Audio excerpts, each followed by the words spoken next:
네, 저희가 안내 문자를 거의 한 5번 이상 드렸는데 가입들 다 해가지고 오셨죠? 예, 그리고 이제 우리 서 목사님 강의하시고 이후에는 계속 실습들이 계속 이어지기 때문에 워크숍을 하셔야 되기 때문에 미리 가입하신 거 가지고 이제 진행을 할 예정이고요. 이번 시간은 미래복회 전략연구소 대표 되시는 우리 서경원 목사님 모시고 12시까지 두 번째 강의 진행하도록 하겠습니다. 큰 박수로 우리 서경원 목사님 모시도록 하겠습니다. 예, 다시 한번 인사드리겠습니다. 서경원입니다. 예, 막바로 진행을 하겠습니다. 혹시 가입을 못 해오신 분 있다면 앱을 여기 확인하셔서 요 모양입니다. 다른 유사 사이트가 많아요. 요거 챗GPT 고유 이제 어떻게 보면 아이콘 같이 이렇게 돼 있는데요. 여기 요 부분을 확인하셔서 이렇게 가입하시면 될 것 같아요. 앱으로 가입하셔도 오늘 하실 수 있는 거는 다 하실 수 있습니다. 조금 이따 설명하겠지만, 그래서 지메일로 가입하시면 가장 좋은데요.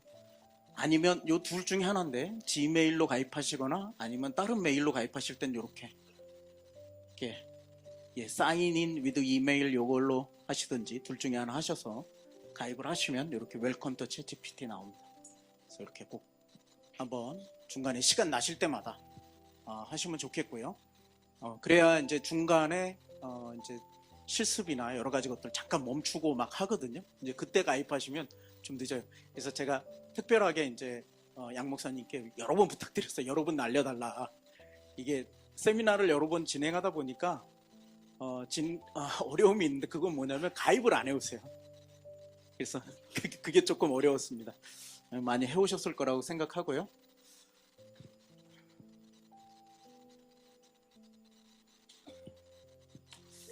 자, 진행을 해보겠습니다. 처음부터.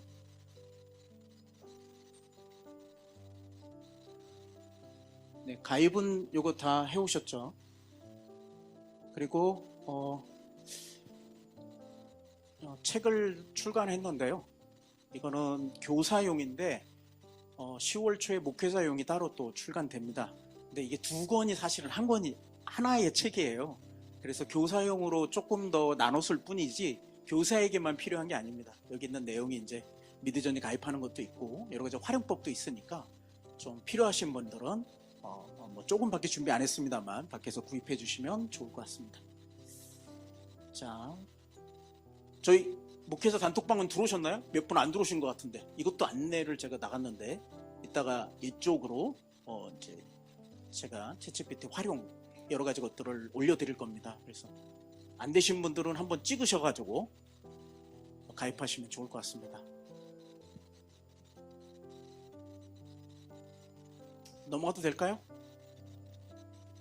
다 찍으셨나요? 안 들어오신 분들은 좀 들어오시면, 제가 이 단톡방은 목회자들만 들어오시는 분입니다. 다른 이제 목회자 외 분들은 다른 방에 제가 좀 얘기하고요. 이것을 하는 이유는 제가 뭐 홍보도 홍보지만 이제 간혹 제가 영상도 제가 올리고요. 또 여러 가지 것들 필요한 부분들 제가 여기서 응대를 하기 위해, 서비스를 하기 위해서 만든 거니까 알람 꺼놓으시고 들어오셔도 갖고 알람 꺼놓으시면 괜찮을 것 같아요. 그래서 간혹 확인해 주시고 하시면 도움이 될 것 같습니다. 넘어가도 될까요? 네, 감사합니다. 자, 설교 주제 이제 설교 세미나니까요. 좀 설교에 포커스를 맞춰서 이제부터는 기술적으로 어떻게 쓸 것인지, 어떤 거는 가능하고 어떤 거는 가능하지 않고, 그리고 어떤 부분을 중점적으로 배워야 될지 이 부분에 대해서 이제부터는 차근차근 나가실 것 같아요. 그래서 잘 들어주시고 잘 따라오시면 좋겠습니다. 그리고 중간중간 질문이나 여러 가지 것들은 이 단톡방을 이용하시면, 아까 그 단톡방에다 중간에 올려주시면 맨 마지막 시간에 같이 질의응답 받을 때도 좋고요. 이제 그렇게 올려주시면 좋을 것 같아요. 그 질문이 있으시면 그렇게 해결해 주시면 좋겠습니다. 자, 설교 세미나는 이렇게 한번 볼 수 있을 것 같아요. 이 챗GPT의 어려운 점은 다른 게 아니라 창이 하나밖에 없는 겁니다.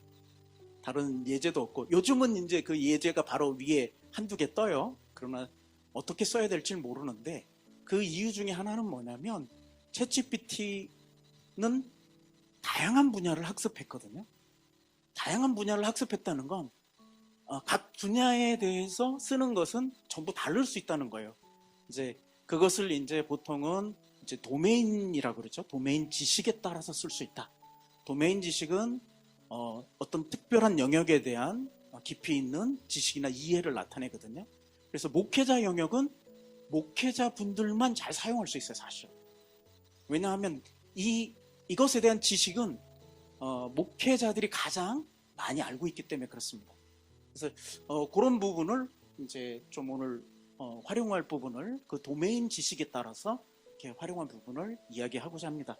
이 부분을 다 하지는 못하고요. 일단 첫 번째 시간, 이 시간에는 한 3, 40분 남았는데 프롬프트에 대해서 이야기할 겁니다. 아마 한 번씩은 들어보셨을 거예요. 프롬프트가 뭔지. 그 부분에 대해서 좀 깊이 있게, 그리고 또 나름대로 좀 정리해 보고요. 두 번째, 같이 이 시간 조금 빨리 해서 준비할 일정 부분, 설교에 대한 준비. 사실 목회자들은 아마 제 목회 경험을 비추어 봐서는 일주일 중에 거의 한 10분의 9는 설교 준비하는 데 쓸 거예요. 사실 다른 일을 해도 머리에 계속 돌아가잖아요. 정말 주일 한 편의 설교를 준비하기에 굉장히 많은 시간과 노력을 들이는데, 그 부분에 중에서 설교 준비는 어떻게 좀 도움을 받을 수 있을까? 이야기할 수 있을 것 같아요.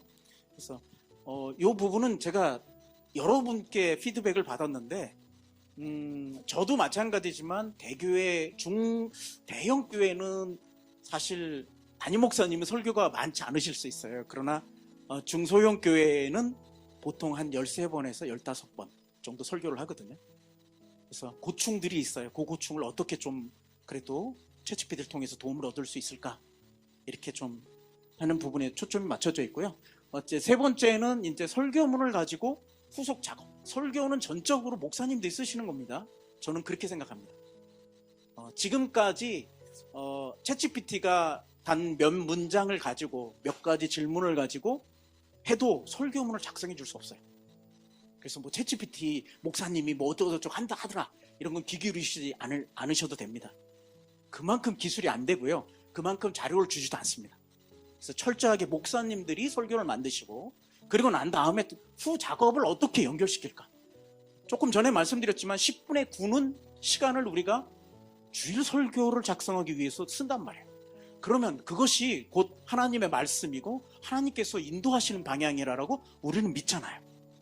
그럼 그걸 통해서 일률적으로 교회가 어떻게 움직여야 되는지, 그리고 어떻게 수직적으로 체계를 잡을 수 있는지에 대한 도구가 생긴 거죠. 저는 목회하면서 이게 늘 고민이었어요. 설교를 준비를 하는데 그 설교 준비해가지고 어떻게 사용해 볼까? 그런 부분에 대해서 얘기하고요. 그 다음에 이제 네 번째는 이벤트 설교 같은 경우, 그리고 장례, 주례, 결혼 이런 거에 대해서 어떻게 하실지 좀 이야기를 간단하게. 세 번째는 직접 활용하시는 분이 이제 이성표 목사님이시거든요. 좀 이따가 이제 한번 어떻게 교회에서 직접 활용하시는지 보게 될 거고요. 그 다음에 양승훈 목사님께서는 이 이벤트 설교에 대해서 자세하게 좀 말씀드릴 겁니다. 저는 이제 중간 가이드, 간략한 오버뷰를 좀 중심으로 해서 어떤 부분을 쓸 수 있고 어떤 부분을 쓸 수 없는가, 이런 부분에 집중할 겁니다. 그러니까 오늘 딱 이것만 아시면 돼요. 첫 번째, 프롬프트가 뭔지 아시면 됩니다. 이게 핵심입니다. 프롬프트가 뭔가, 어떻게 활용할 것인가, 이 부분만, 원리를 아까 이제 최 박사님께서 원리 얘기하셨는데 명확하게 붙잡고 가시면 이걸 응용하실 수 있지 않을까, 그런 생각을 합니다. 그러니까 오늘 활용은 예를 드는 것 뿐이에요. 근데 이 예만 가지고 여러분 활용하기는 좀 그렇죠. 원리를 아시면 이걸 어떻게 조금 더 활용할 수 있을지 여러분들이 쓰실 수 있을 것 같다.